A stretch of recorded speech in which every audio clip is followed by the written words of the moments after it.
The ambulance starts driving, and when they start driving and they're resuscitating me and pumping air and doing all that, I come out of my body to watch them. And I go out of the vehicle to watch them, and I'm like right over the vehicle, and the vehicle's going all the way to the hospital, and I'm following it, and I'm back into the ambulance, watching my body, but I'm not my body. I'm detached. I do have a connection. I do have an emotion, but I knew that I'm not that. Like, how do I feel for that body, but I don't feel for that body? Like, oh, poor body. That's what it felt like. Oh, poor body. Hopefully they can help that body. That's what it felt like.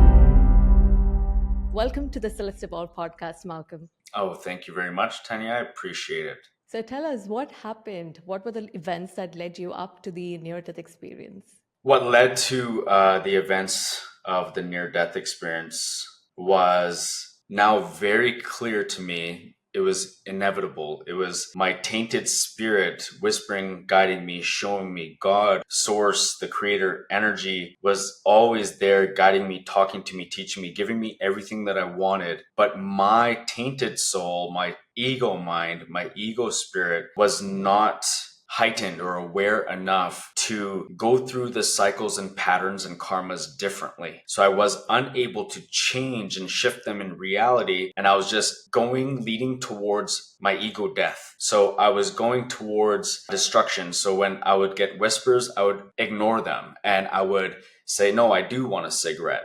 Get me a cigarette. I need a cigarette. I need girls. I need partying. I need to do more.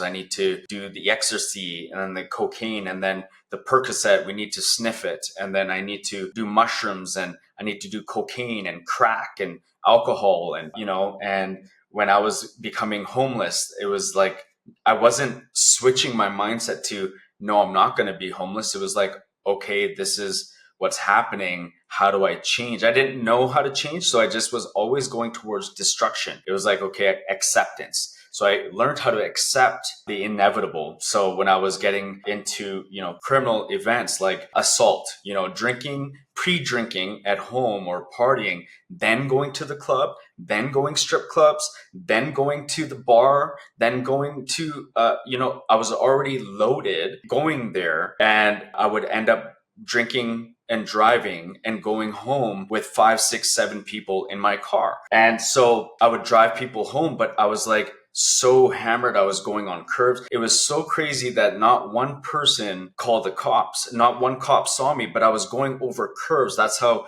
drunk I was. I was like always living that life. I would, even if I was annoyed or pissed off or road rage and I was in traffic, I would go out of the traffic and kind of go on the other side and do stupid, crazy things like you see on the news. And that was me. Or if someone would piss me off, I'd get out of my car and threaten people. And then the realization came to me after my near-death experience that, oh my God, they have a child in the car. Oh my God, I have my child in the car. Oh my God, what am I attracting? Now they're getting out of the car with a bat. I'm getting out of the car with a bat. We both have kids in the car. So everything always escalated with me. I always put myself in the midst of turmoil. So I would always be the first to jump into a crowd. And when there's a fight, or I would get jumped, or I would get into a crowd, I would always be the one that was attracting that. If I'd go clubbing, there would be all eyes on me. I would be the attractor.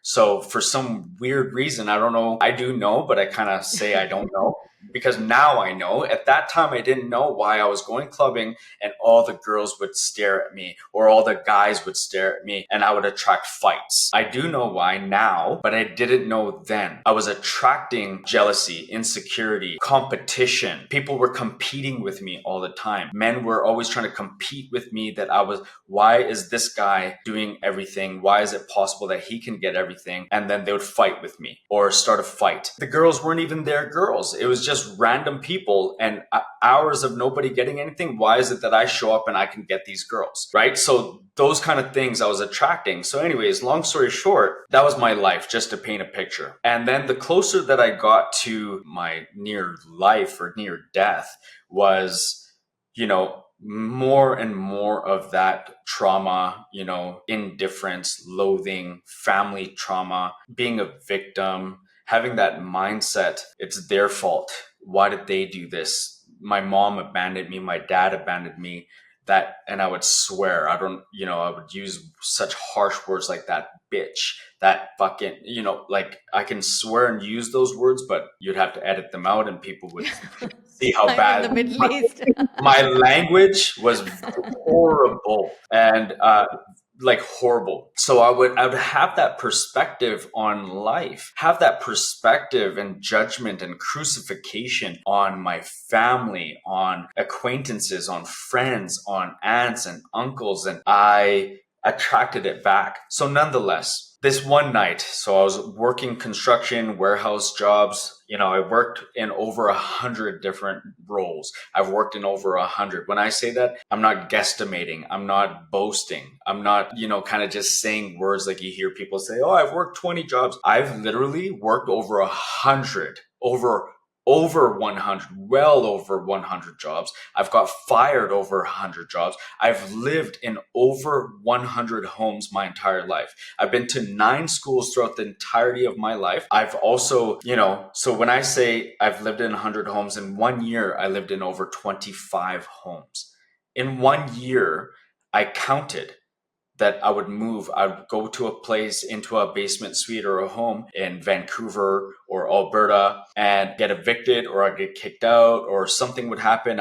Circumstances would happen. I would have to move out. And in 1 year, 25 times. And my mom was a single mother. She raised my older sister and me, and then she had a younger daughter as well. So my stepsister, but she herself growing up from the subconscious, from her womb, I've already moved so many times. Then when she gave birth to me, by the time I was 5 years old, we moved over 25 times, 30 times. And then as I got older, we moved 100 times. So if you add my experience with my mother and myself, over 200 times. I'm not elaborating there. I'm telling the truth. That was just my life experience. So when you ask, you know, what was my life before? I didn't understand left brain and right brain and heart and brain coherence and frequency and energy. All I knew was destruction. All I knew was turmoil, pain, and suffering. I used to go for MRIs and CAT scans every week because I had migraine headaches and I used to see so many things, but I didn't know what it meant at that time. So again, I was 23 years old when my car accident came about. I was working in a warehouse and, you know, it was Friday, I believe. And I come home after work and I'm like chilling, you know, the slangs we all used to use back in those days, chilling, and I want to hang out and I want to drink, and tonight's going to be the night, and I'm going to hook up with this girl. Oh, I visualize, or I envision. But those are languages we use today. Back then, I didn't know how to put language into it. So, but now I was envisioning, I was visualizing, I was imagining, and I was attracting those circumstances. So I played it all out of my mind. I made a phone call and everything came into existence. The girls that I wanted, the partying that I wanted, the drugs that I wanted, the alcohol that I wanted, it was all created. It just happens. I didn't go out of my way to be like, okay, I have to go buy this, do this, do this. It just lands into your life. So I'm at this house and I make the phone call. She agrees with it. And she's like, yeah, okay, I'll do that for you, Malcolm. I'll call up these girls and I'll call up these guys and just come to my house. When you're ready, come show up and I'll be here. So she's calling me, are you almost on your way? I'm like, yeah, I'm on my way. And I show up and everybody's already there and I'm already loaded. I had already 12 beers and mushrooms and ecstasy, cocaine, and weed. They're smoking weed there, and I'm smoking cigarettes. I'm already a chronic smoker. I used to smoke 2 packs of cigarettes a day. So just to kind of give you perspective of my mentality, I started smoking when I was 8 years old. I started drinking when I was 8 years old. I started having sex when I was 12 years old. So I could unattract a lot of viewers right now, but be patient and listen to this. So It's sad for the childhood as well, right? I mean, yes, you lose the childhood in the process, so yeah, you're not gonna let any audience go. there you go. So I was a child, but I was not realizing I was a child because I had to come up with my own decision making at an early age because my perspective was like my mom's like this, my dad's like this. There are two different provinces where and my mom's with all these different people in her life, boyfriends, uncles, and my dad's there with this different wife and married, and I don't like the prisoner mindset lifestyle rules and regulations. He's toxic, he's abusive, he's hitting women, throwing women into walls. My mom's abusive towards all the men, taking choppers inside their head, being cut, and I'm taking care and babysitting my 3-year-old sister, hearing gunshots in the back alleys, and I'm home alone while my mom's working for 14 hours. So that's another realm of my reality, right? So again, I'm at this party at 23 years old, and this is what's happening. And again, I had a victim mentality. So you wouldn't have felt sorry for me back then because I was just toxic, aggressive, and I blamed everybody. So you would not resonate or it would be hard to have a heart for somebody like me at that time. Okay, so nonetheless, so majority, everything's my fault. I had to surrender, take blame, and forgive my mother, my father, my life circumstances, everything that I put everybody through, that I put myself through. So that's my perspective now. But at that time, I'm doing lines of cocaine. They're making it in the kitchen and drinking, and I'm just doing that. That's called living life. I was living life. And they said, hey, come, your line is ready. Okay. And then I'm like, I have a whole bag of mushrooms. So I'm like chewing it, eating the whole bag by myself. And I'm trying to get people involved. I'm like, here, take this, try this. And people are getting high, throwing up, going to sleep. And I'm like, what the heck? This is stupid. People can't handle. So I had an addictive personality, and I had a tolerance of no other.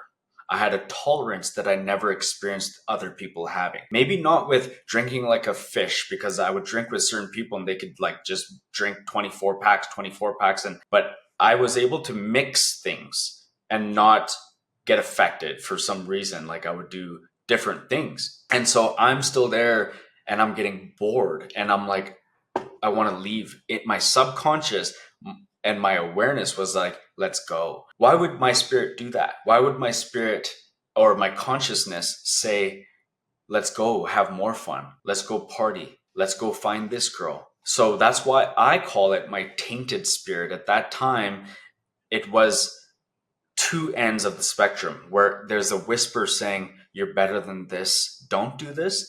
But I had an ego mind and an ego spirit saying, let's go drink, let's go party, let's go find the next resolve. And it was hard for me to listen to that subtle whisper that should have been the strongest whisper to hold me back and say, don't do this. But it was whispering, don't do this, don't drink, don't do this. So I'm leaving and people around me are saying, don't leave.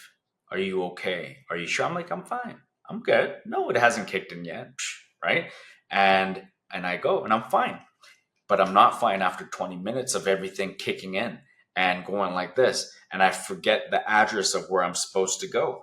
And I go in circles and I end up, after the whole, being on life support, I brain damage, short-term memory loss, bleeding in my brain, blood clots, brachial plexus, spinal cord, neck injuries, paralyzed on right side of my body. So the forgetfulness kicked in then, and I did not know where I was going. And I end up speeding so fast and realizing that it's not the drugs. That's how fast I'm driving in a residential area in Calgary, Alberta. And I'm speeding so fast and I'm just going and going and going so fast that I sideswiped two vehicles. That slowed me down to 100 kilometers an hour. I blacked out hitting two vehicles, damaged those two vehicles, and I still managed to go 100 kilometers an hour. And I hit the foundation of a concrete home and I ejected out of my vehicle head first out of the car. And I fly out of the car head first, but that's what they say. But I dragged myself out of the vehicle because I was stuck. So when I hit the house, My body was found on the passenger side of the vehicle. My spirit came back into my body, dragged myself out of the vehicle onto the right side of the vehicle, and laid flat there. My car was crushed, and the people in the house, anyone, even I, would contemplate, hey, did the owner of that house, the mother and the son, because I was out of body, I was already experiencing out of body, being able to see everything all at once and hear thoughts, feelings, and emotions. So I heard them immediately through my spirit that the son woke up, the mother came down the stairs, the son came up the stairs. And I know this because it was all in the investigation after. So I would know things before people knew things. So I witnessed them outside staring at my body, and I still don't know if they pulled me, an angel pulled me, but I do know because of other experiences that I shared, and I do in my life. I came back into my body and I dragged myself out of my car and laid on the passenger side, or I was pulled. You can put that together yourself. And when the investigation took place and the cops and the ambulance and everybody came, they're taking pictures, my body was found on the right side. And when I'm already out of my body, but I'm in and out of my body. So that's my ability. I can go in and out of my body. So I am not knowing how to control it at this time when I hit the house, but I was very lucid. So the ambulance comes, I'm waiting, and they're trying to revive me. He's losing too much blood. We're losing him. Like, I can hear their thought. They're not talking, they're just going, but I can hear how they feel. So I can hear that they're saying, oh my gosh, right? That feeling of, oh my gosh, that feeling of he's losing too much blood, but they also verbalize that. I know that. And we got to go, we got to get going, because if we stay here, we're not going to make it. So they finally start driving. The ambulance starts driving. And when they start driving and they're resuscitating me and pumping air and doing all that, I come out of my body to watch them. And I go out of the vehicle to watch them. And I'm like right over the vehicle, and the vehicle is going all the way to the hospital.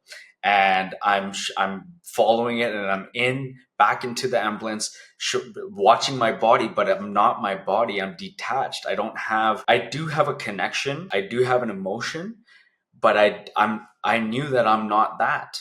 Like, how do I feel for that body, but I don't feel for that body? Like, oh, poor body. That's what it felt like. Oh, poor body. Hopefully they can help that body. That's what it felt like. Hopefully they can help that body. That's somebody. But that's me. That's what I thought was me.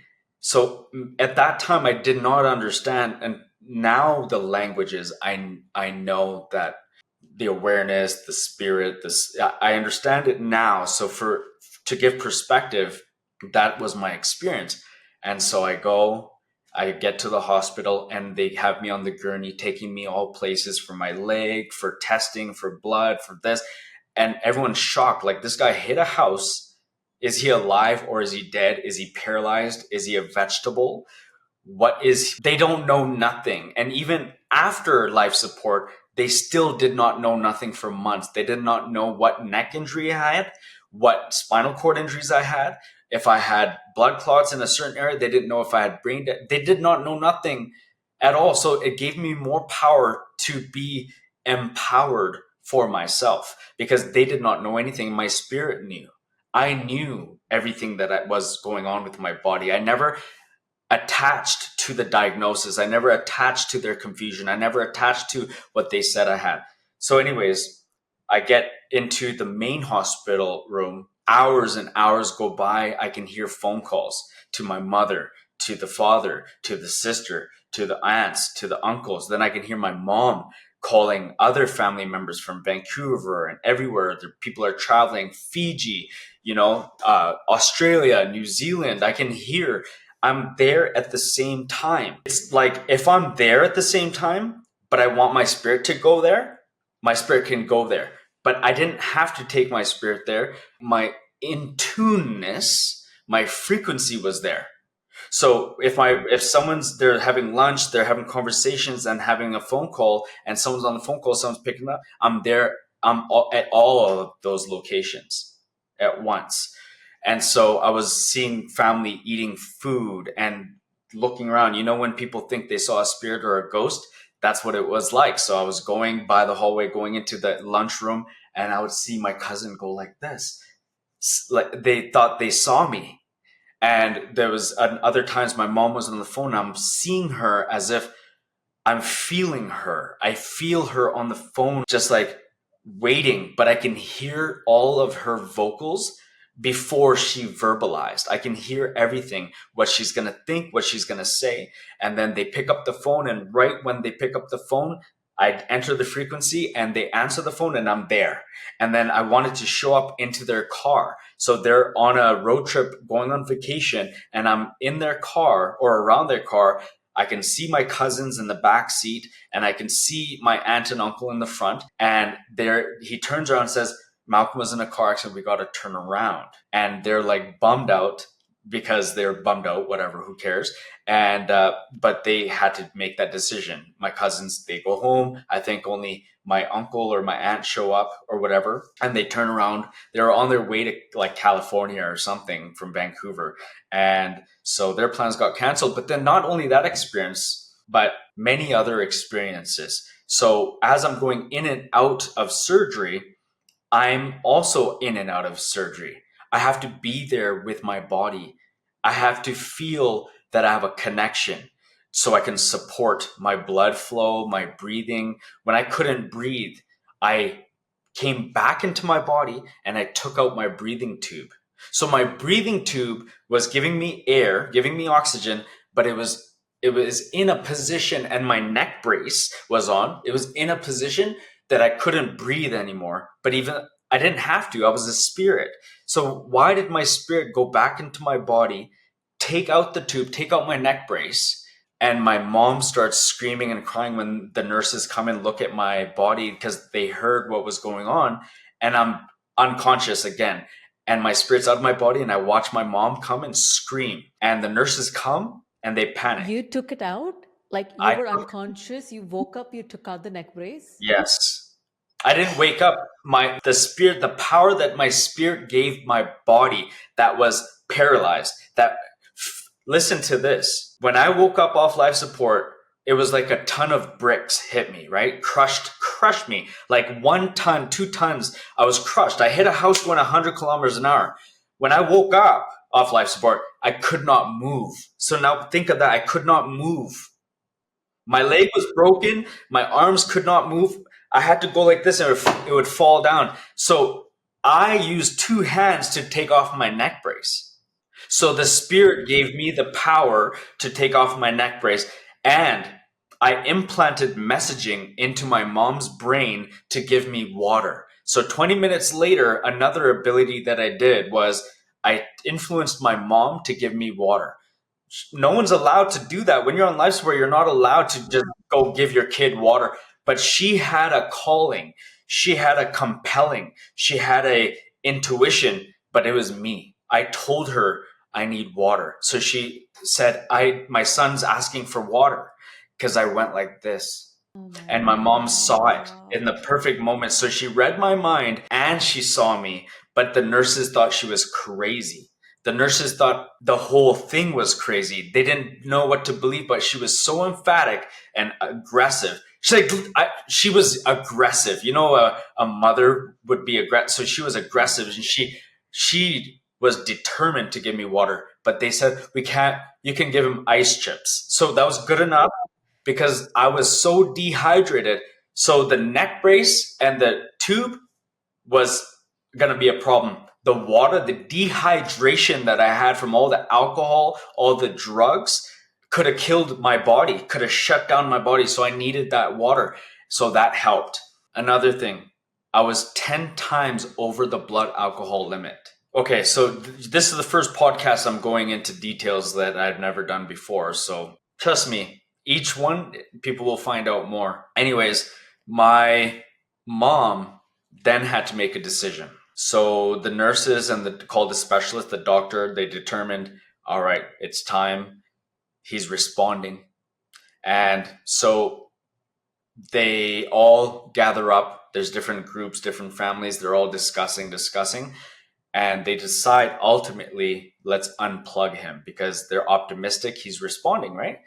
And so as my mom made that decision, the final decision, going to the plug, the outlet in the wall, and she's about to unplug me, she goes into contemplation. And in that moment, I go into contemplation and I leave my body again. Or not my body, the area. I leave the area because I was already in and out of my body, going everywhere. And so I start to go into contemplation. And that's when I decided to leave. And I go, but it wasn't my decision. It was the ultimate decision of gravitational pull. It was a gravitational decision. It was like surrender. It was readiness. It was, it just happened. And I just go and I leave the room, the hospital room, and I leave through the wall and I go up and above the hospital and I can see the sky, and I'm leaving the room, leaving the hospital, going further and further away. But it's not by choice, but it's like by choice, and it's like unknown, but it's known, and it's like indecision, but it's a decision. It's unexpected, but it's expected. So all of these valuable words are very important for people to understand. And I didn't get it. Even after I woke up from life support, I did not get it for a few years. I did not change for several years after I woke up off life support. And even after living life and going back to work, I did not change. The change, I'll get to the change after when we get to that part. So I'm leaving and I see a tunnel. Not a tunnel. I don't even see anything. It's a vortex that just grabs me and I enter a vortex. So I entered this vortex and it's clear, translucent. And then as it takes me up, it's like turns like from translucent, I can see through it, to now I'm going so fast, like light years, and it becomes like black. And I can see like, that's when I start hearing and seeing and feeling more of what I can do, like the thoughts, the feelings, the emotions. Before I have my life review, I'm already contemplating people all around the world, or all around my experiences, all around my perspectives, other people's perspectives, all the thoughts, everyone talking. I can faces and emotions, and everything I'm leaving behind was already happening. I can see like lights. People want to call it galaxies. People want to call it frequency. People want to call it planets. People want to call it whatever, but that's what I saw, lights. I'm not going to say, oh, it was a galaxy, but whatever it was, people who think they're experts can tell me, right? So that's what I experienced, and I'm going and I'm getting unnerving. I'm getting uneasy. I'm feeling vulnerable. I'm feeling weak. I'm feeling scared. I'm feeling vomiting. But why? I was a spirit. I'm not going to vomit, but that's what it felt like. And so I said, when is this going to end? When is this going to stop? And I had to learn how to surrender. I had to learn how to detach. I had to learn how to be in stillness and acceptance. And so as I'm doing that, in the void, in the blackness, I asked, is this going to become light? Am I going to see something, or am I going to be in a void for eternity? And that was my fear. And in the darkness, I surrendered. In the darkness, in my own fraudulence, in my own weakness, in my own fear, in my own doubt, I come to a calmness of, I'm done. It's over. Take me. I accept. And then a white light shows up, just like the white behind me. And it was black behind me, white in front of me, and I can feel welcomed. Voices, but it's a feeling. I can hear whispers and voices of welcome. You're back. You're here now. Don't worry. It's okay. How was your life? How was school? How was that experience? Did you notice this? Did you notice that? And I'm like, wow, I felt like comfortable being uncomfortable. And I felt all these emotions and I felt welcomed. And so before I can step inside the light, I see the angels, I see guardians, I see them all, and they're like almost it's in the heavens, and they're bowing down and surrendering, not to me, but just that's their essence. And they're angelic and like they're powerful, but they're surrendered. They're all knowing, but they're not expecting, and not knowing, but they're humble. That's like the essence of true power. And so I see that, but then I see another figure, being, and the being tells me, "Are you ready?" And I started contemplating, what am I ready for? What do I see? And what do you want?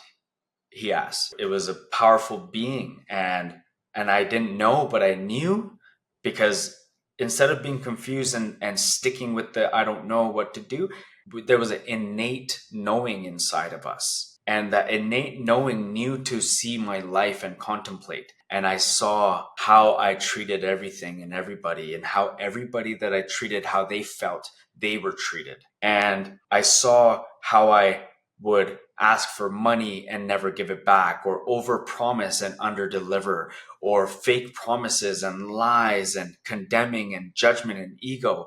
So that experience felt crazy to me. And I'm like seeing my future son, my son being older. And remember, at that time, I have already a son, and now he's 20 years old, and I had a son already at that time. And so I'm seeing how he's going to feel, how he's going to grow up. And I'm also seeing, the relationships that I could have, that I didn't have, that, that I'm not going to have, the friends that I'm going to lose, the acquaintances that I'm going to cut off. And I kind of knew everything from a higher dimension looking down. And I could not just accept at that time the embrace, the love, the welcoming, the forgiveness, the non-judgment. I felt ashamed in myself. And I was judging myself. I'm the judge. I was the biggest judge. And I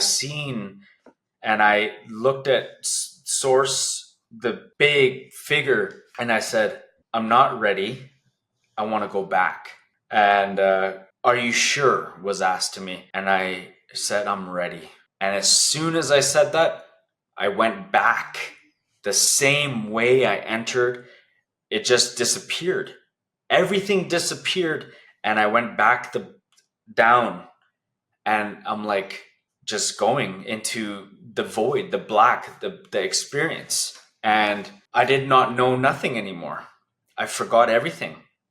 I totally dismissed everything. It was just a glimpse. And right when I'm coming back into the sky, the atmosphere, and I see the plane, everything I can see. And then I go down to the building, the hospital. I could see it like the terrain, the GPS, and I see it. And I go to the building, and I go into the building, go into the room, over the bed, over my body. And I go into my body, and 15 minutes or something goes by. They've already unplugged me. Right at that moment is when my mom unplugged me, and I'm witnessing that. And they're sitting down in the room, my sister and my mother. And when everything connects and I wake up, in the moment of waking up, when do you wake up? You wake up before, or do you wake up after, or do you wake up when your eyes open? I tell all of my beautiful clients that come to me. And that contemplation, you got to understand, and I could teach it, but it's going to take a while for me to express what I'm saying here. I was already awake, but I made a decision. And I woke up, I made a choice. I said, what the fuck happened to my leg? That's the choice I made when I woke up. And my leg was swollen. I couldn't move. I look at my sister, my mom, and I was negative and aggressive. And they look at me, right? You thought it was going to be beautiful, right? But that's the shocker. That's the shocker. And no wonder I was hated. No wonder my mom wished death on me. No wonder my sister wished death on me. No wonder my family wished death on me. No wonder I was abandoned. No wonder I was feeling like a victim. No wonder nobody wanted me, liked me, and I experienced what I experienced. because I hurt people. Hurt people hurt people. And I hurt people and I made them feel pain and suffering that maybe they didn't deserve, but I was doing it. I was giving them the experience. I used to abuse my mom. I used to verbally abuse my mom. I used to hurt my sister. I used to abuse my sister. I didn't know how to treat and respect women. I did not know compassion, love, respect, those I did not know nothing. And don't feel sorry for me when I was just because I was 8 years old and my childhood, it's okay, right?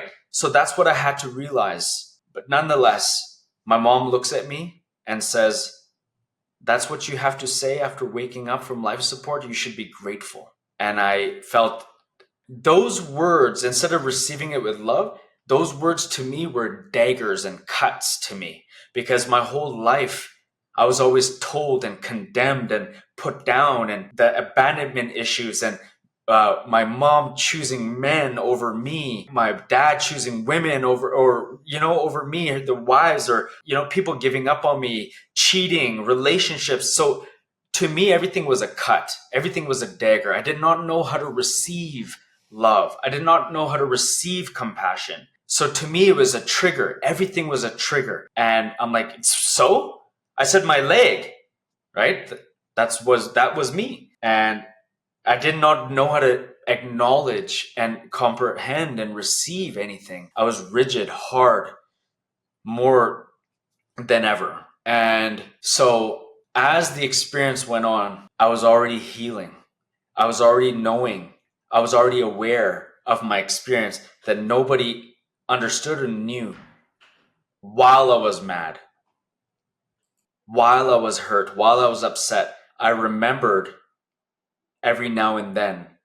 And that kept me silent after raging, after frustration, after anger, after condemning, after ego. I would sit and I'd be like, I remembered the experience. So people would talk to me, cousins would visit me and give me insight. And they would explain to me, it's okay. Hey, your dad wrote you a letter because he's afraid to see you. Or here, this is the message from your mom and your uncle, because just the way you are, nobody wants to come see you. They're scared of seeing you. At that time, realize it. I felt like I just died. Nobody wants to see me.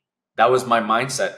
No friend, nobody showed up at my quote unquote deathbed, right? That was my mindset, that not even one friend showed up. And still, I would say that today, that not even one friend that I hung out with showed up when I was there.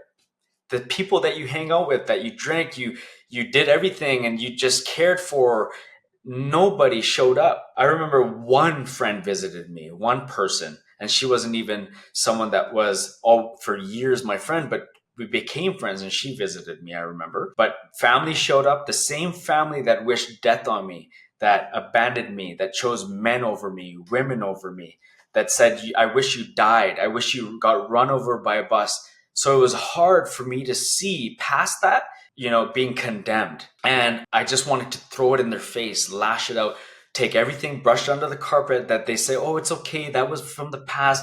That's like talk from behind, forget about it. Let's just move forward. That was their mindset, all families' mindsets. So you kind of know, like, that's the mindset. And I would bring it back. I'm like, no, here, show it, see it. This is why I'm mad at you. This is why they're wrong. This is why this is wrong. This is why the doctor's wrong. Hospital's wrong. Police is wrong. Government is wrong. Judges are wrong. And I did that for years. And I got back into drinking and driving slowly but surely. I got back into drugs slowly but surely, because that was my pattern. That was my cycle. That was my karma. And I did not understand how to pay attention to it, how to get out of it. So I had to relive everything again. Drinking and driving, road rage, abuse, going to jail, criminal record, my license being taken away. I had 9 convictions. I had over 7 warrants for my arrest, or 14 warrants for my arrest, 7 assaults. I had domestic violence. I had every abuse under the sun. So I had to change my patterns as they were occurring. In the midst of frustration, pain, and suffering, turmoil, I had to learn how to learn to unlearn as the karmas were occurring, as the cycles and the patterns were occurring in real time, I had to just make a decision. And I slowly started to realize decision, contemplation, surrender, detachment, awareness, fraudulence, pain, and suffering. So for me to quit pharmaceuticals, for me to quit all the drugs they had me on, all the addictions I was putting myself on, I caught pneumonia 7 times in a row every other week. Pneumonia. They were treating me for bronchitis. I had pneumonia and they found out I had pneumonia, but I would catch it again. Those were my karmas, my cycles that I was repeating, my patterns. I was not pattern recognizing that when the seasons change and I don't care and I'm upset with a girlfriend or my partner at the time or people, or I'm not giving out good energy into the universe, I would smoke. I caught pneumonia. So I said, okay, well, I remember sacrificing. I remember making an oath to source, to God, to me, my higher self. So maybe I can change. Maybe if I create a sacrifice and an oath, dedication and a sacrifice, and I detach and surrender and accept, okay, kill me then. So I had to kill me. I had to die. So I died, but I'm dying for what? What am I dying for? Oh, I came back. So I'm dying for what? So I died. So I said, for the cigarettes. If I keep smoking, kill me then, die. Because if I'm not changing, then kill me. So I said that. And so I caught pneumonia and I'm slowly dying. Almost a month goes by, liquid coming out of me. I'm not knowing how to fix this, not going to the hospital because I didn't like doctors. I didn't like hospitals. And so I was killing myself, laying in bed, filling cups up with liquid. And finally, my ex-girlfriend, she picks me up out of the tub, cold water. She takes me to the hospital and they tell me what this is. And I'm like, oh, okay. And so I slowly stopped smoking, but I didn't quit. I'm like, made a decision. I said, if I stop a little bit, I'll take 3 puffs. And then I make a mistake. I smoke half of it. Then I would catch the pneumonia again. And then I would learn. And then next week I would say, okay, I'm smoking while I have pneumonia and I'm coughing and spitting out that much liquid. Mind me. So I'm still smoking. And so I smoke half, I make a mistake and I get it more. And then I'm like, okay. And I throw it out. I get scared. I'm like, and then I go through the lesson after a few days and then I take 1 puff and I'm like, okay, you did good. You took 1 puff. Wow. And then slowly I learned to quit smoking cigarettes. It took me months to quit smoking, almost a year. So 27 years old is when I quit smoking. My car accident happened when I was 23. Hmm. So you see, the cycles took long. And so then I started. So this is going to be very valuable for the people who know me and people who have watched my other interviews because they always ask me, how did you change? Oh, you came back Hmm. changed, you came back powerful. Listen, it's a process, but I help people go through this process much faster. If you look at some reviews and stuff like that. But anyways, so I quit smoking, the pneumonia changes, and then I have to deal with crack. Remember when I was 14 years old, I was a crack addict. I was a cocaine addict at 14 years old. I was homeless when I was 15. So those karmas come back and bite you in the butt. And I was like, oh, okay, so now this house situation, right? That cycle came back. So we get house situations, we get money situations, we get, what other situation, like cigarettes was that one, not having a home was another one, keeping a job, money becomes one. It's these cycles, these fears, these paradigms, these subconscious past, these generational curses. The mother issues started coming up again, the father issues started coming up again, the sister issues, the girlfriend issues started coming up again. Each thing, if I sit here and express to you how I changed everything, you might as well book a session. Okay, so that was my experience, right? Wow, honestly, I usually take a lot of notes, but you are such a good storyteller, you know? It was so engaging to hear the whole thing and so inspiring as well. You know, where you said you went, you saw what was on the other side, and then you came back and you said, what the hell happened to my leg? In Bhagavad Gita, they say something which is we are right now in our body. When we go to sleep, you see dreams. And then when you wake up, you are back in your body, correct? So, in the same way, right now, when you went there, that soul, that spirit is you. When you come back into earth, that is the dream. So, earth is a dream. So, when I wake up, right now, I'm Tanya, a supply chain analyst. When I go to dream, I can be a king, I can be a peasant, I can be whatever. But when I wake up, I'm back as Tanya. So if you had not come back right now, another client said the same thing, and another client, no, another guest, because you chose to come back right now, you came back into the same frequency of the body. And then you started dealing with it. If you had Right. not come back, then the next time you reincarnate, you will come back into the exact same or probably even a worse childhood. And then you would have to purge it all over again from the start. So how did I came back worse? So yes, I was worse before, but now it was like worse because I had that experience and I'm doing it again. And I was also contemplating, you don't want to slap source, God, universe, angels, Bhagwan in the face. And these things I understand, right? My family, I grew up with different cultures. My dad was Hindu. My mom was practicing following Hindu, but she was Christian, born with Christianity. And she would switch to Christian, then she would try Muslim things. And my family, my mom's sister is Muslim. And then I grew up Jehovah Witness. My mom was trying to do Jehovah Witness. And then Buddhism is different experiences of friends and people around me were doing this. So the perspective, but I stayed with the one source that I had, but I wasn't recognizing it and paying attention to it and knowing how to associate with it.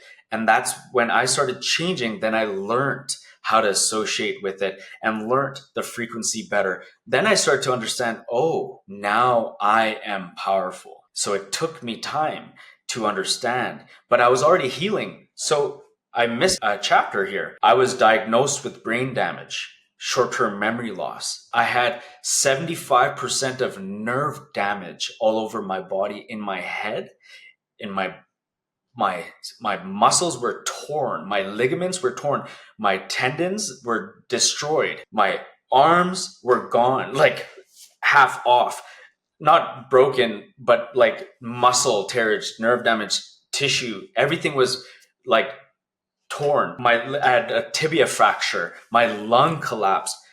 When they tell you that it's going to take 6 to 8 weeks or 8 to 12 months, every time they told me, my inner self, my awareness said, no, I'm doing it now. So instead of 6 to 8 weeks or a few weeks to heal my lung, I rehealed my lung and inflated it in less than 3 days. When they said your bone, your fracture is going to take 6 to 8 weeks or 8 months or whatever as you go through rehab, I said, no, it's healing now. They laughed at me. They said, how could it heal now? They didn't want to call me stupid or weird. They just didn't understand. And I started walking within 3 days. But wait, they started to see how much I'm changing. They were confused. They didn't know my neck injuries, my spinal cord injuries. And I started to heal my brachial plexus injury, neck injuries, and all this, and nerve damage. They had specialists confused. I had specialists confused that had to get 7 other doctors that are following a specialist to train to follow me around and see, how is this person, they're studying me, how is he healing, how is he changing, how is he progressing. I was progressing so fast that it was going against the rules of what they believed in. So these bending realities and things I was already doing with the mindset. So that's why what's different about me, I'm going to mention, is dark energy, negative energy. I teach people, you know how lots of people around the world said, you cannot have a feeling of negative and do positive at the same time. You cannot heal when you're negative and try to be positive.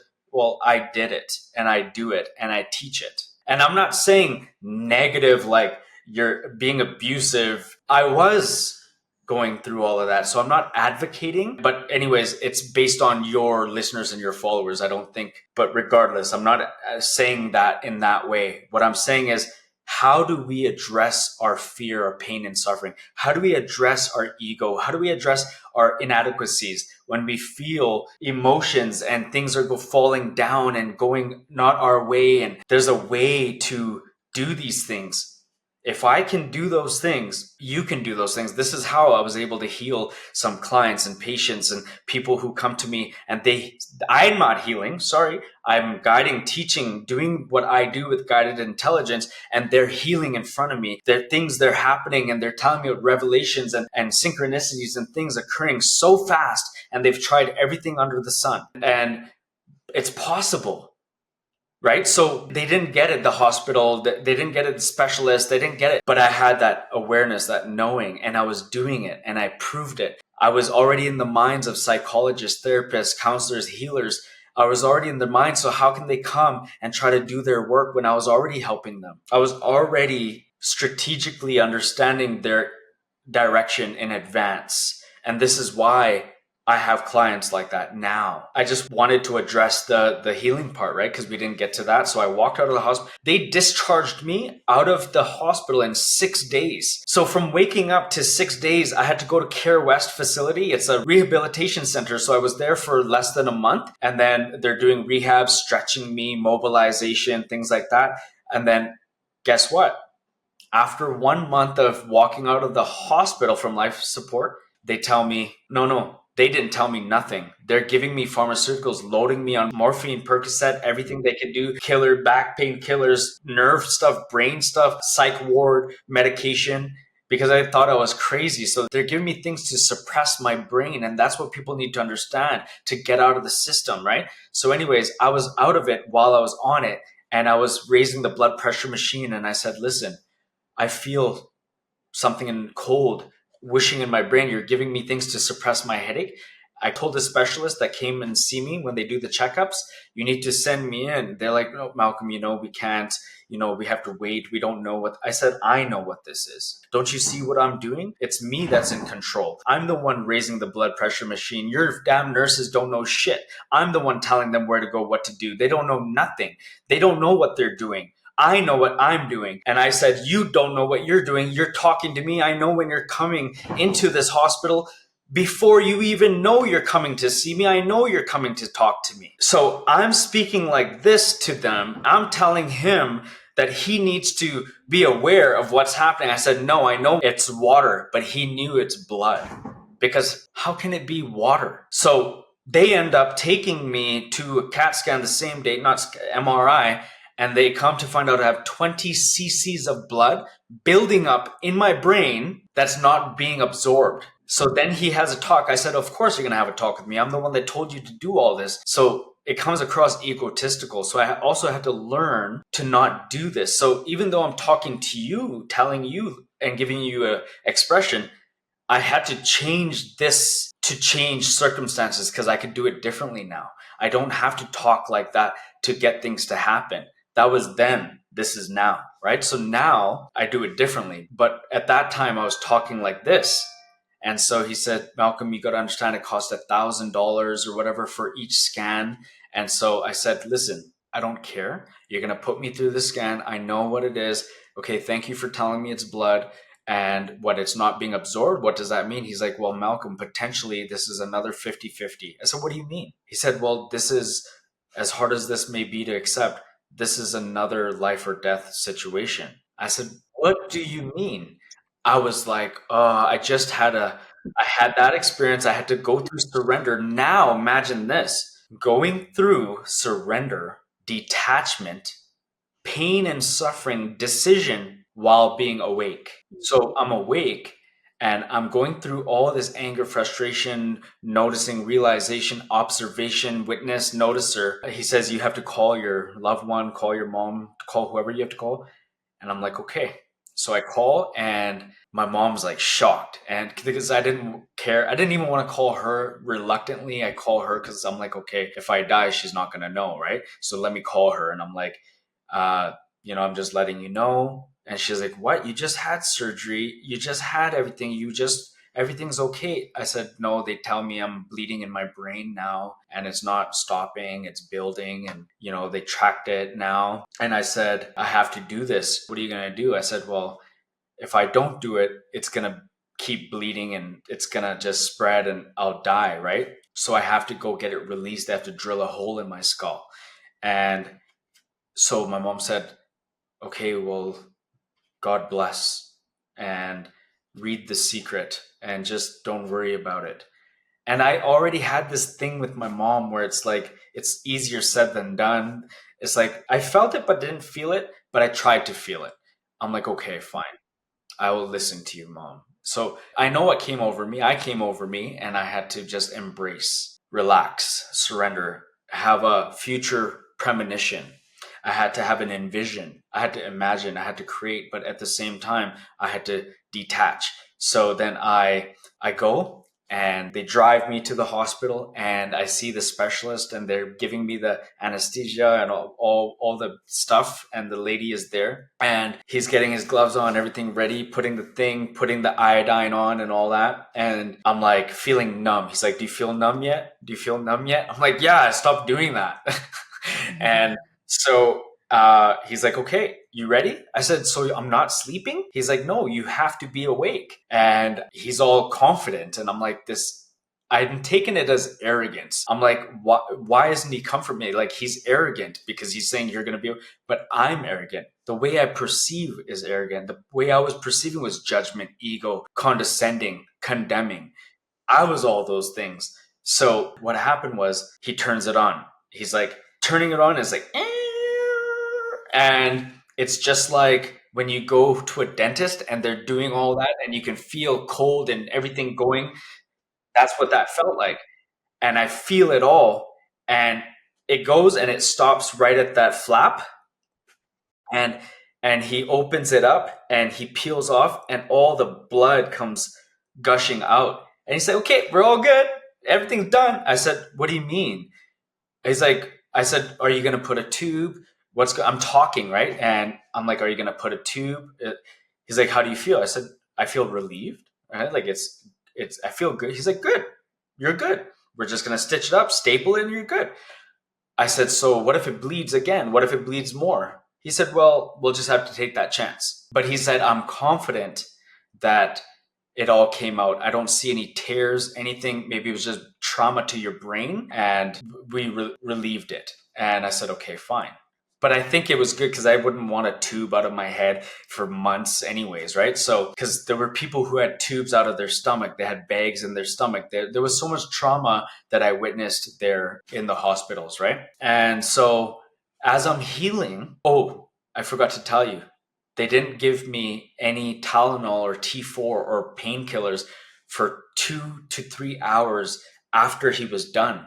So when the numbing went away, the pain kicked in. And in that pain and suffering, I had to learn all of the same things and remember, but I was aggressive, angry, shaking the bed like a psycho and yelling and screaming at everybody walking by the doors, yelling at them, shouting at them, saying, hey, aren't you going to come here? Why are you walking by looking at me? Just give me Tylenol, give me something. I need something. And I'm going through anger, rage, frustration, shaking the bed until I go in my mind and I just say, sit in this suffering differently. And in the pain, in the suffering, I surrender, but my spirit comes out of my body and I go around the hallway. And then after 2 hours, I come back into my body and I realize I fell asleep. And then the nurse comes and says, okay, are you okay? We can give something to you now. And I'm like, finally, because I just woke up, right? When she came and she gives me, and it takes another 20 minutes for that to kick in. And then I get to go into another room with another person who got half his brain removed. And then I'm witnessing, noticing, and walking around in the hallways. And I'm just going through another healing journey. And then that made me realize more of contemplation, more of pain, more of anger, more of frustration, more rage, right? That stuck with me throughout those years of going through anger, frustration, rage. So it kind of catapulted. I had to go through so much destruction, right? I thought I went through so much destruction, but this was a different experience, hitting a house, going through this type of surgery, but then I had more experiences going through rock bottoms. And then why am I going through this rock bottom in life? Thought I had rock bottom. Why did I get an accident? Why am I falling asleep at the highway and there's cars and police officers knocking at my door and they're mocking me, condemning me, threatening me about court and criminal records? But they find my key is taken out of the ignition and on the passenger side. And I'm like, wow, that's a test. So I'm walking home, the police takes my car, and I'm like, what's going on? So I'm learning how to realize and tap in, and then also dealing with my criminal record, dealing with my assault charges, and then I had to go to jail, domestic violence. So I'm going through everything, rewriting my destiny, rewriting, because I went to a Hindu priest years before my car accident that read the Bhagavad Gita, and he was reading this certain book, and he read it years before when I was still with my dad and stuff. I think I was like 18, and I was bad at that time too, at 18. And he said, look, you drink and drive, you might get in a car accident, and I can tell you all about your life story. This book tells me everything based on your charts, based on the stars, your birth year, everything, your name, your last name, everything, your time. And I'm like, yeah. But what he was saying to me was real because I was actually doing that. But I just dismissed it. I believed it, but I dismissed it. And then years later, I get in that car accident and I wasn't wearing a seatbelt and I ejected out of the vehicle. And all of these insights, we got to realize that we don't have to die to realize that we could have, should have, or would have. We can actually have our life experience now, right? And after coming back, I realized that I have more life experience than I ever have from my near death experience or my near life experience and my life review. I've accumulated so much more knowledge and wisdom and education now as the years go on. I recognized, right? That gave me the ability to reconcile with things after years, though, right? So people go through years. I went through 20 years of not knowing, of being sick and tired of being sick and tired. I went through 20 years of failures, rock bottoms, abuse. I'm going to talk like decision making since I was before 7 years old.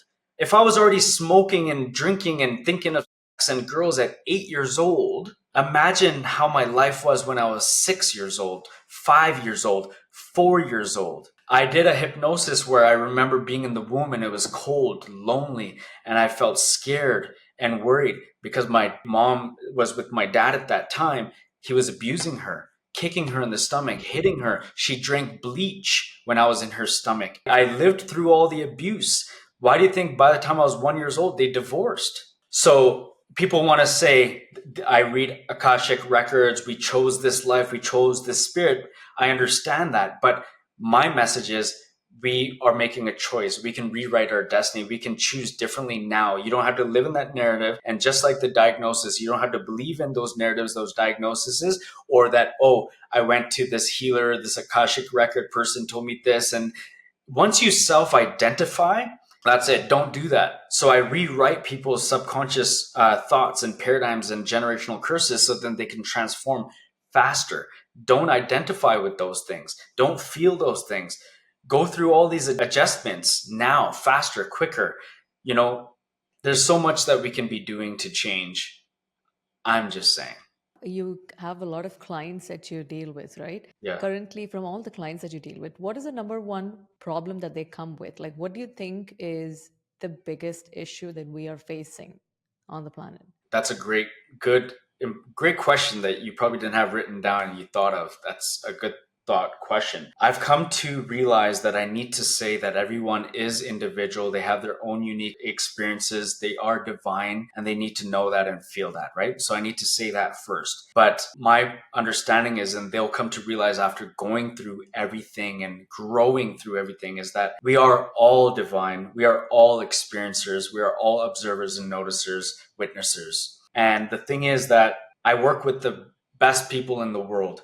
They work for Wim Hof, Dr. Joe Dispenza. I work with psychologists, healers, therapies, Reiki masters, yoga instructors, people that work 9 to 5. I work with so many different people all around the world that it all comes down to similarities. And I'm not trying to pitting any specific thing. But once we self-realize and actualize these things, we're all going through this journey. We're all journeying. It doesn't matter the best of us or the worst of the worst of us. That's the similarity. You said in the beginning that you were attracting a lot of negativity, right? So there are a lot of people where they say that, okay, everything is going wrong for me here. And then they think that just because they relocate to another country, things will get better. But they go to the other country and they attract the same problems again. Yeah. Why do Yes. we attract the same kind of problems over and over again? What has to change? Because they don't pattern recognize. And as soon as they pattern recognize, they will understand the cycle. So they already know their cycles, but they're skipping the pattern recognition. So people go through cycles. Oh, I'm getting this plumbing issue, or my car issue is always happening. My dishwasher. How come I'm moving in this house all the time, this basement suite all the time, or this 3-bedroom house? And I'm working with someone, they want to deal with money. They think it's money issues, but it's plumbing. And the plumbing is showing externally, but we're plumbing them within, and they don't realize it. And then they realize that we fixed their plumbing issue. Plumbers stop stealing money from them, stop creating these cycles. Then that turns into that gets fixed. Then their car stops breaking down, their engine gets fixed, then deals and money starts pouring in, but we didn't talk about money. And then I say, see, you see what's happening? And then they're like, oh. And so it's not why they think they're coming. They are coming to me and saying, well, it's spirituality, or I've been dealing with spirituality for 20, 30, 40 years. I know about this. I'm a Reiki master. I know about the chakras. I work with Dr. Joe. I work with this. I work with that. It's not about that. They realize that it's missing links, root cause. It's where it stems from. It's other pattern recognitions. It could be what you're drinking, your gut bacteria, the parasites. It could be your brain, the way you wire and fire your heart. It could be the way you look at somebody, the way you think of somebody. It could be the way you need to pay attention to what you're not paying attention to and to what you're paying attention to. So just because you think that it's money, you think so much about it, that's the main thing that you need to detach from. Accept that face the fraudulence. See, it's like, how do I need money, want money, but forget about it and be like, kill it? I don't need it. I'm good. I'm happy. I'm rich already. You know, when I learned how to look at my dishwasher differently, then my dishwasher became a beautiful titanium, amazing dishwasher. When I learned how to look at frequency differently, or when I learned how to look at my children differently, then things, it's like sometimes you can affect free will. And I do it. I affect free will. People think, oh, we can't affect free will, or you can't affect free will. They have their own decision. But if they're a non-player character and they don't even understand their free will, then the person, we're already getting controlled anyways. So of course we can affect free will. That's a beautiful answer. You know, in the beginning, you said that you were trying to influence people the way you were speaking to the doctor. You were Right. so And you can't angry. change like that. Yeah. Yeah, you were so angry because you know what is wrong with you, but he's not understanding what's wrong with you. Probably even now, you probably know better about what is actually happening around you. How are you able to influence people differently now without the anger? Yeah, so I can send subconscious thoughts like I did before. And sometimes with a customer service representative, I've gone through many different types of patterns that I tried to do, and it all worked. So if it was a negative approach, if it was a thought, talking to them differently, indirectly, emotionalizing with them, because you don't know what's going on in someone's life. You can indirectly, positively persuade or manipulate or ignite for a good outcome. So I would say, I hope you're having a good day. I don't know what's going on in your life. And to trigger somebody, or you could approach negatively and say, well, you're in customer service. You're supposed to help me. Why do you have that attitude? Leave your anger at home. You're at work, right? So you could affect so many people differently. You can affect change. You try to tell your sister, your mother, eat healthy, eat healthy, eat healthy. They don't receive it well. Or you could detach, change for yourself. Expect what you want to see in the world and let the world see how you're jumping into a new realm, a new reality. And those people in that reality, whether they never come in your life or they are in your life, we'll cycle into that reality. So when I started to change the way I look at things, the things I looked at change without me affecting the change. I would Mm. I would do me, detach, and know the feelings and emotions and what I expected unexpectedly. And then a year would go by, I would show up at a family member's house and I would see their fridge a year ago full of junk and disgusting, and they're not doing health stuff. Their mindset's so different. A year goes by, everything that I was trying to change before without changing over a year naturally started changing. They would be like, oh, look what I'm doing, what I'm doing. So I learned to stop saying, I did this for you indirectly. Sometimes we don't need to speak. I deal with a lot of practitioners around the world that still have that ego tendency, right? And we don't have to speak of what we did, what we do, what we don't do. Sometimes even the acknowledgement and awareness of what we can do doesn't need to be spoken because it's not a comparison. Imagine you're telling me your abilities and I tell you my abilities, and then you tell me, oh, I did this, and I tell you, oh, I did this. We don't need to do that. Sometimes the most confident people are the ones that act, they're just humble and they don't need to speak. There's no competition, no comparison, right? I was going to say shameless, but it's not the word actually. That's fine. It's not shameless, but it's like, you know what I'm saying?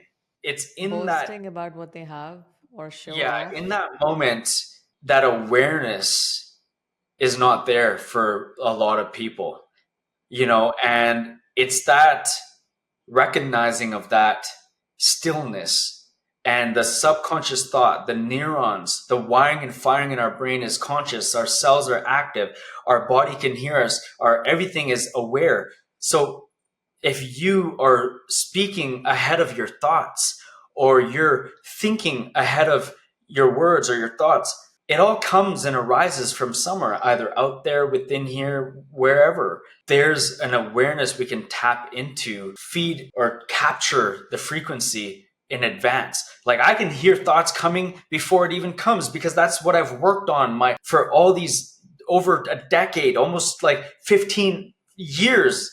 That's why. But we can do it. People can do it. They can pick up on thoughts. I've been working with certain clients. I don't want to share too much of experience because it just comes across differently. But what I want to say is these experiences happen. That's what I want to say is people start to share these experiences in real time fast, but it wasn't there for 20 years and they've done so much in 20 years. You see what I'm saying?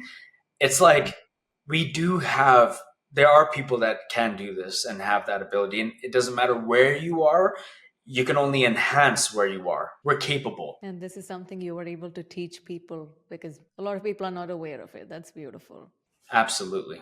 The last question, when you went up, was it God that you saw? Did you see God? That's a great question. So I feel connected to my source, right? So all along, I was connected from birth, from pre birth or whatever, through all of my awarenesses and experiences and downfalls and negativities. And when I had that experience, maybe that was my source paying attention to me all along, whispering to me all along. But other people have different connections, right? Maybe we have multi-dimensional sources. Maybe there's a source beyond that source. Maybe that source knows that that was that source. There's more. Maybe I wasn't in everywhere. I don't want to claim anything. I don't want to say, oh, well, there's this paradise and there's this palace. There's other dimensions and Akashic records and this. How do you know? How is this helping people, serving people now? There's people that talk so much talk, but they don't walk their own walk. And they're speaking as if a matter of fact. But what is that doing for other people's lives? How is it changing their life now, today? What is it doing? So all I know is what I'm doing to change people's lives now, not saying premeditated stuff, you know? You know, a lot of the healers haven't healed themselves. And I've been watching your interviews, a lot of the interviews, and every single interview, I can see a different, a more lighter, brighter personality come out. Like you've healed, you're putting a lot of work in yourself, and that reflects in the clients also. So thank you so much, Malcolm. Where can we find you? Guided intelligence came to me, and that's what it is. Guided intelligence .ca. ca.ca, Malcolm Nair. And also, I do want to say I have a great book that could be for adults or children, but it's on Amazon and it's called Arnav's Affirmations. And just to let you know, yes, it's a plug, but I only make 30 cents or 70 cents out of it. So it's not about the money. It's not about the money, trust me. It's just a great book that people buy that they find out, because I worked with a child that's autistic, that the mother watched how I talk with my children, how I raise my children. So it's a subconscious book that you speak from the here and now, in the present moment, about detachment, about culture, about food, judgment, ego, but it's in a book. It's an easy book. It's a hard read for a 5-year-old. It's an easier read for a 7 to 9-year-old, but it could be read to a younger child, or it's good for an adult as well because it's very articulate. That's beautiful. Definitely. Thank you so much, Malcolm. It was a pleasure having you here. Thank you very much for having me.